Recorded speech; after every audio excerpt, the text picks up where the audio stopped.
Hello my dear student, very good morning all of you. Today I am starting in business studies subject your third chapter. What is the name of third chapter? Third chapter is private, public and global enterprises. I am starting with introduction. In the previous chapters we have studied the forms and type of private sector enterprises. कि पिछले chapter में हमने private sector enterprises जैसे sole proprietorship, joint Hindu family business, cooperative societies, companies etcetera we have done there. In this chapter we shall discuss the role, forms and merits, demerits of public sector enterprises. इस chapter में हम public sector enterprises के क्या forms हैं, उनका role, उनके merits, demerits etcetera पढ़ेंगे. Role of private sector versus public sector. Private sector वो जो निजी हाथों में होता है, जिसको प्राइवेट जनता अपना कंट्रोल करती है, जिस पे अधिकार भी जनता का है. पब्लिक सेक्टर वो होता है जिसके यूनिट्स पर, जिसके एंटरप्राइजेस पर गवर्नमेंट का अधिकार होता है, गवर्नमेंट ही उसको कंट्रोल और मैनेज करती है. तो role of private sector versus public sector since independence, कि आज़ादी के समय प्राइवेट सेक्टर और पब्लिक सेक्टर कितना कितना था. Immediately after independence government of India nationalised many enterprises and also establish many new undertakings, कि आज़ादी के तुरंत बाद भारत में गवर्नमेंट ने, भारत की सरकार ने बहुत सारी चीज़ों को, बहुत सारे एंटरप्राइजेज़ को नेशनलाइज्ड कर दिया, कुछ अंडरटेकिंग्स बना दी. The industrial policy resolution of 1948 and 1956 assigned dominant role to public sector enterprises, कि उस समय 1948 और 1956 के समय जो पॉलिसीज़ बनी, इंडस्ट्रीज़ पॉलिसी बनी, उसमें पब्लिक सेक्टर को ज़्यादा इम्पोर्टेंस दिया गया था. Many areas of business were reserved for public sector, यानी बिजनेस का बहुत बड़ा एरिया या जिस पर कंट्रोल या अधिकार गवर्नमेंट का था.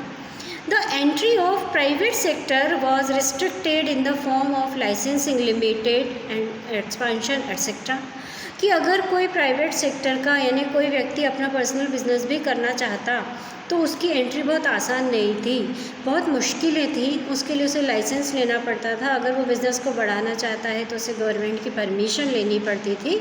तो पब्लिक सेक्टर बहुत बड़ा रोल प्ले कर रहा था उस समय. In spite of restricted role, the private sector continued to grow and contribute in economic development of the country, कि भले ही प्राइवेट सेक्टर के ऊपर बहुत कड़ा कंट्रोल था, बहुत सारे रिस्ट्रिक्शंस थे, लेकिन फिर भी उसका डेवलपमेंट अच्छा हुआ और देश की जीडीपी को इसने बढ़ाया. In spite of giving priority to public sector, this sector could not be much for the economic development of the country. कि in spite of giving priority to public sector, कि भले ही पब्लिक सेक्टर को, यानी government sector को प्राथमिकता दी जाती थी, लेकिन this sector could not do much for the economic development of the country. इस कारण से ये सेक्टर गवर्नमेंट कंट्री के डेवलपमेंट में ज़्यादा काम नहीं कर पाया. That is why in 1991 the government of India adopted the policy of liberalization and globalization, कि प्राइवेट सेक्टर को बढ़ावा देने के लिए, देश की जीडीपी को बढ़ाने के लिए अच्छी इकोनॉमिक पॉलिसीज़ आई 1991 में. उसमें लिबरलाइजेशन और ग्लोबलाइजेशन को बढ़ावा दिया गया. लिबरलाइजेशन क्या होता है? लिबरलाइजेशन यानी लिबरल होना, उदार होना. किस लिए उदार होना? प्राइवेट सेक्टर की यूनिट्स को लाइसेंस प्रथा ख़त्म कर दी, कि बिना लाइसेंस के अब कोई भी व्यक्ति अपना बिज़नेस शुरू कर सकता है. हर बिज़नेस के लिए लाइसेंस लेने की ज़रूरत अब नहीं पड़ती थी. तो लाइसेंस और बहुत सारे गवर्नमेंट ने टैक्स कम कर दिए, जिससे कि प्राइवेट सेक्टर आगे बढ़ के सामने आया. ग्लोबलाइजेशन मीन्स कंट्री के साथ साथ कंट्री के बाहर भी हमने अपने बिज़नेस को फैलाया, दूसरे देशों में भी हमने बिज़नेस को फैलाया, इंपोर्ट एक्सपोर्ट को बढ़ावा दिया, जिससे देश का विकास हो. Under this policy the private sector was assigned an important role, कि लिबरलाइजेशन और ग्लोबलाइजेशन का फ़ायदा क्या हुआ कि प्राइवेट सेक्टर को एक अच्छा रोल मिला, महत्व मिला. Many entry barriers on private sector were removed, कि प्राइवेट सेक्टर पर बहुत सारे जो प्रतिबंध थे वो रिमूव कर दिए गए। The industrial licensing was abolished except in areas related to security and strategic concern, कि जो देश की सिक्योरिटी से रिलेटेड एरियाज़ थे उनको छोड़कर, वो अभी भी गवर्नमेंट के ही हाथों में है और पहले भी गवर्नमेंट के ही हाथों में थे, यानी देश की सेनाओं को छोड़कर बहुत सारा एरिया प्राइवेट सेक्टर को दे दिया। अब तो रेलवेज़ भी जाने लगा। The area reserved for public sector were reduced, कि जो एरिया सरकारी क्षेत्र के लिए प्रतिबंधित था, नियमित था, उसको कम कर दिया गया। The limit of expansion was raised by amending MRTP monopolistic and restricted trade practices. Due to these changes, there is tremendous improvement in the economic development of our country. यानी प्राइवेटाइजेशन, ग्लोबलाइजेशन, इंडस्ट्रियलाइजेशन बढ़ाने की वजह से देश का बहुत अच्छा economic development हुआ। The business environment has undergone tremendous changes, कि बिजनेस के एनवायरनमेंट बहुत अच्छा चेंज आया। Now there is more open and competitive environment between private sector and public sector, कि अब प्राइवेट सेक्टर और पब्लिक सेक्टर के बीच में एक अच्छा कंपटीशन, हेल्दी कंपटीशन देखने को मिलता है। Now forms and types of public sector enterprises. There are 3 type of public sector enterprises: departmental undertakings, public corporations, statutory corporations, government company. First is departmental undertakings. This is the oldest form of public sector enterprises, कि ये public sector enterprises का सबसे पुराना रूप है। The departmental undertaking is considered as one of the department of government. Department undertaking का क्या मतलब हुआ कि गवर्नमेंट का पूरा एक प्रकार का डिपार्टमेंट, जिसको हम मिनिस्ट्री कहते हैं, मंत्रालय के नाम से भी जानते हैं। It has no separate existence than government, इसका गवर्नमेंट से हटके अपना कोई अलग एक्सिस्टेंट या अस्तित्व नहीं होता। It functions under the overall control of the ministry of department और गवर्नमेंट, कि जिसके इस विभाग के सारे काम मिनिस्ट्री के अंतर्गत या गवर्नमेंट के अंतर्गत ही होते हैं। फॉर एग्ज़ाम्पल रेलवेज़ गवर्नमेंट के हाथों में, डिफेंस यानी हमारी सेनाएं, post and telegraph, broadcasting, telephone services etcetera, ये अंडरटेकिंग्स है। इसको कंट्रोल, मैनेज, रेगुलेट करने का काम किसका है? गवर्नमेंट का। फीचर्स क्या हैं? Features of departmental undertakings: they operate under the overall control of one of the ministry of central और स्टेट गवर्नमेंट, कि इनका संचालन, इनका नियंत्रण, इनके ऊपर कंट्रोल मिनिस्ट्री ऑफ सेंट्रल या स्टेट गवर्नमेंट का होता है। They are a part of government only, ये सिर्फ गवर्नमेंट का एक पार्ट है। There is no separate entity, इनका अपना कोई अलग अस्तित्व नहीं है। इसमें काम करने वाले लोग भी, कर्मचारी भी गवर्नमेंट के ही होते हैं। They are financed from the annual budget of the government, इन डिपार्टमेंट्स को काम करने के लिए पैसा भी कहाँ से आता है? गवर्नमेंट के बजट से। The revenues of the departmental undertakings are deposited in the treasury of government, और जो इन डिपार्टमेंट की रेवेन्यू यानी कमाई होती है वो भी गवर्नमेंट की ट्रेजरी में जमा होती है, यानी खर्चा भी गवर्नमेंट के बजट से मिलेगा। इनकी जो इनकम होगी वो भी डिपार्टमेंट के, गवर्नमेंट के डिपार्टमेंट में ट्रेजरी में जमा होगी। पूरा कंट्रोल गवर्नमेंट का होगा, गवर्नमेंट से हटकर इसका कोई अपना अलग अस्तित्व नहीं होगा।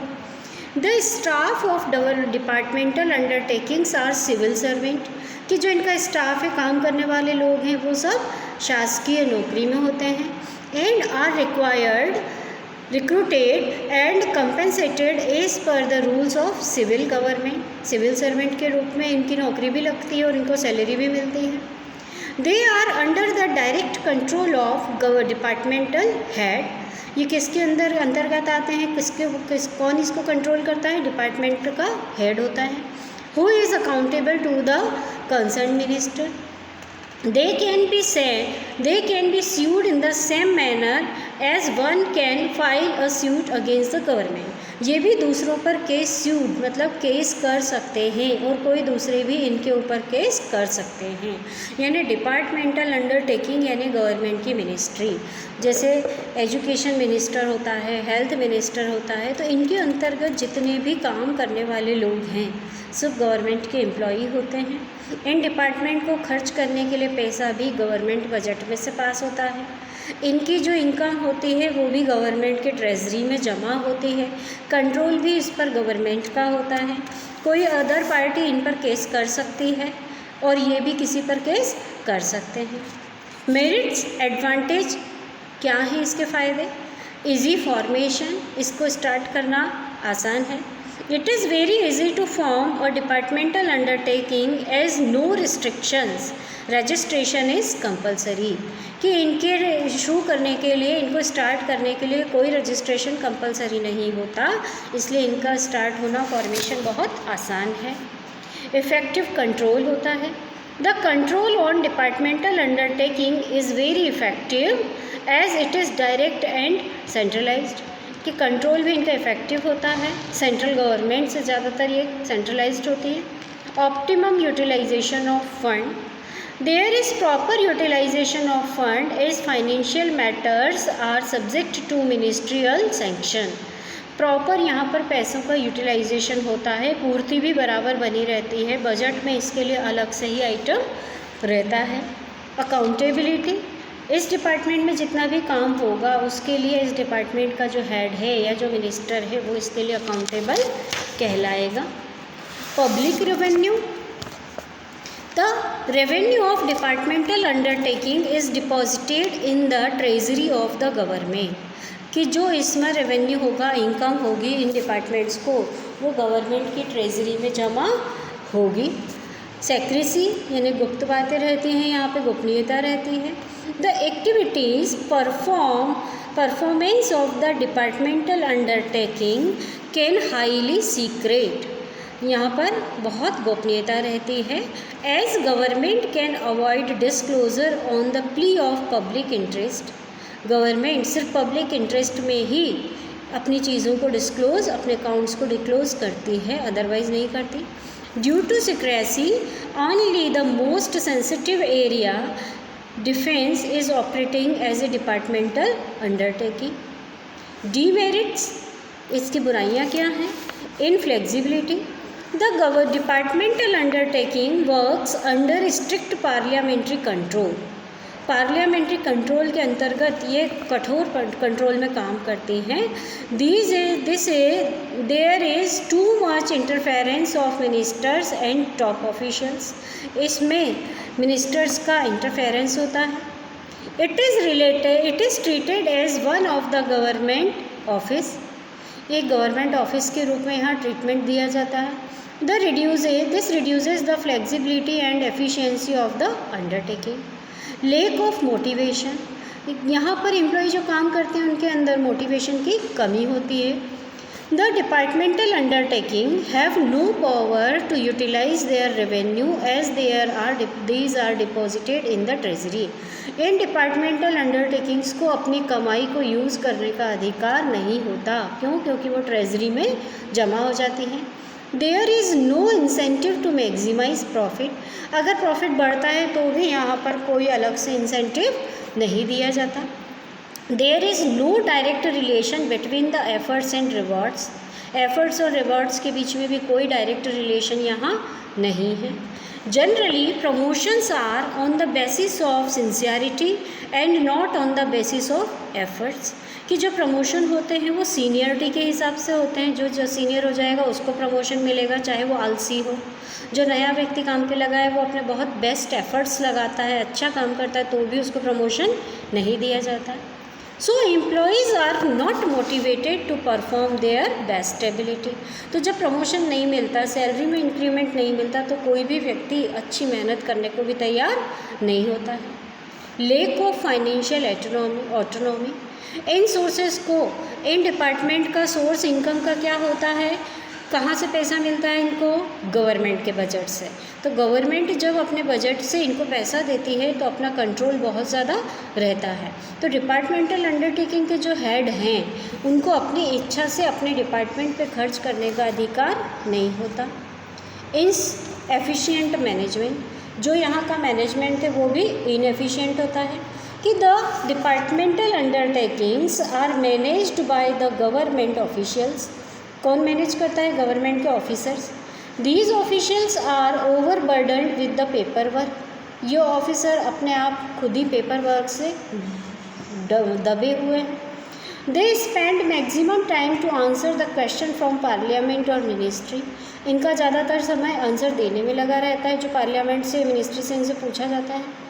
They can be transferred any time. As a result, they have less sense of responsibility and efficiency. कि यहाँ के जो मैनेजमेंट है, मैनेजर्स हैं, ओवरबर्डन है, काम का बोझ भी ज़्यादा है, उनके तुरंत ट्रांसफ़र भी हो जाते हैं, इसलिए वो बहुत ज़्यादा रिस्पॉन्सिबिलिटी से काम नहीं करते। रेड टेपिज्म एंड ब्यूरोक्रेसी, कि red tapism and bureaucracy refers to delay in decision due to many formalities, कि जो बहुत फॉर्मेलिटीज़ के कारण यहाँ पर डिसीज़न लेट हो जाता है। The decision in departmental undertakings are delayed due to administrative formalities, paper work, producers etcetera, इनकी वजह से डिसीज़न लेट होता है। Innovation, bold approach, immediate actions which are so essential for the growth of an enterprises have no place in the departmental undertakings. Suitability, the departmental undertakings are suitable in the following cases. कहाँ पर ये suitable होती हैं? Where utmost secrecy as required defense, कि जहाँ पर बहुत गोपनीयता की ज़रूरत हो, जैसे हमारी defence services. Where government control is necessary, broadcasting, जहाँ पर गवर्नमेंट का कंट्रोल ज़रूरी है वहाँ पर डिपार्टमेंटल अंडरटेकिंग होना अच्छा है। Where huge investment is involve, aircraft, iron and steel etcetera. Undertaking is a source of revenue, railways etcetera, ये यहाँ पर सूट करती हैं। नेक्स्ट वीडियो में मैं आपको इसके नेक्स्ट पॉइंट्स पढ़ाऊँगी।